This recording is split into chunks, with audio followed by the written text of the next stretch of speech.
A ver, ¿quién fue en realidad Robert F. Kennedy? Hoy vamos a intentar ir un poco más allá de esa figura política que todos conocemos. Queremos explorar su historia, pero desde una perspectiva muy particular, la que nos dan los archivos oficiales del gobierno de Estados Unidos. Vamos a meternos de lleno en su etapa como fiscal general, en su lucha por los derechos civiles, en los riesgos y las amenazas que tuvo que afrontar y, por supuesto, en el legado que dejó tras su asesinato. Y todo esto guiados por documentos reales del FBI, de los archivos nacionales y de la biblioteca JFK. Eso sí, antes de empezar, algo que tiene que quedar clarísimo. Todo lo que vamos a ver aquí se basa exclusivamente en hechos verificados. ¿De dónde salen? De archivos oficiales del gobierno y de documentos que han sido desclasificados. Aquí no hay sitio para especulaciones, ¿vale?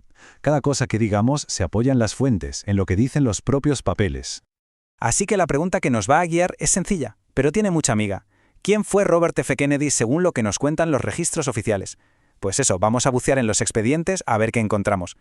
Vale, pues empecemos por el principio, ¿no? Su nombramiento como fiscal general allá por 1961. Lo que revelan los archivos es la enorme influencia que llegó a tener en uno de los momentos más tensos que se recuerdan, en plena Guerra Fría. Y para que nos hagamos una idea de lo que significa este cargo, ser fiscal general en Estados Unidos no es solo ser el principal abogado del país, que va, es ser la persona que tiene el poder literalmente de dar forma a la justicia a nivel nacional, o sea, una posición con una influencia brutal. Fijaos, los archivos de la biblioteca JFK y del FBI detallan unas responsabilidades que iban muchísimo más allá de lo puramente legal. Su trabajo tocaba desde la seguridad nacional, que era un frente crítico en plena Guerra Fría, hasta la estrategia política directa de la mismísima Casa Blanca.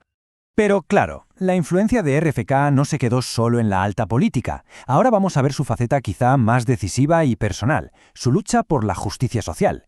Una auténtica cruzada. Y lo sabemos porque está todo documentado en memorandos internos y en expedientes de casos. Esta cita de un informe histórico lo resume a la perfección. Los documentos demuestran que esto no fue un interés pasajero para nada, sino un pilar central y constante a lo largo de toda su carrera. Y esta tabla muestra lo contundentes que fueron sus acciones. En los archivos nacionales están los expedientes de sus intervenciones directas en casos de desegregación. Los memorandos internos registran sus viajes al sur del país para investigar la violencia racial. Y es que los archivos del FBI revelan su batalla contra los monopolios, como el de la industria del acero. No se andaba con chiquitas. Pero claro, toda esta lucha por la justicia tuvo un precio. Y fue un precio muy alto. Ahora vamos a pasar de su poder público al riesgo personal que tuvo que afrontar. Una realidad cruda, muy cruda, que está documentada en los archivos de seguridad del FBI. Lo que vemos en pantalla es una recreación del estilo de un memorando del FBI. Y es que sus archivos, sobre todo los de la sección Vault, contienen registros fríos, clínicos, de una vigilancia constante y amenazas de muerte documentadas, amenazas contra él y contra su familia. Estos documentos nos enseñan la enorme presión bajo la que vivía. Estamos hablando de registros de cada movimiento, de expedientes de amenazas anónimas, de constantes evaluaciones de seguridad. Es un contraste brutal entre su vida pública como líder y su realidad privada como objetivo. Y esta amenaza constante nos lleva inevitablemente a su asesinato, un hecho histórico cuyo contexto completo sigue saliendo a la luz a medida que los archivos gubernamentales, por fin, se van desclasificando. Esta cronología es clave para entender por qué estamos hablando de esto precisamente ahora. El acceso a estos documentos es algo reciente y que, de hecho, todavía está en proceso. La ley sobre los registros de JFK en el 92 sentó un precedente, sí, pero es que órdenes ejecutivas muy recientes han acelerado la publicación de archivos sobre RFK, y eso está sacando nueva información a la luz, poco a poco. Para que entendamos cómo funciona esto, primero los documentos se clasifican como secretos. Décadas más tarde, una ley o una orden presidencial obliga a que se revisen. Las agencias de inteligencia comprueban que no afecten a la seguridad nacional y finalmente los publican. Gracias a este proceso, entrevistas del FBI o memorandos de la CIA que antes eran secretos, ahora están disponibles para todo el mundo.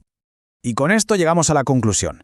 Después de haber revisado todos estos expedientes, ¿por qué es importante analizar esta figura hoy? Pues porque su historia conecta directamente con debates que siguen muy vivos en nuestra sociedad. El legado que nos revelan estos documentos se centra en temas universales: el coste, altísimo, del poder, la lucha inacabable por la justicia social, el alcance de la vigilancia del Estado, y ese equilibrio tan complicado entre la vida pública y la privada. Por todo esto, su historia sigue siendo un símbolo tan potente hoy en día. Y terminamos con una pregunta, una reflexión. Los archivos están abiertos y la información por fin está disponible. ¿Qué más nos queda por aprender de ellos? La historia, como estamos viendo, parece que no ha terminado de escribirse.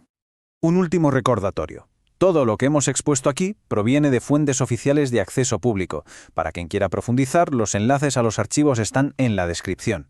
La materia prima para la reflexión está, de verdad, al alcance de todos.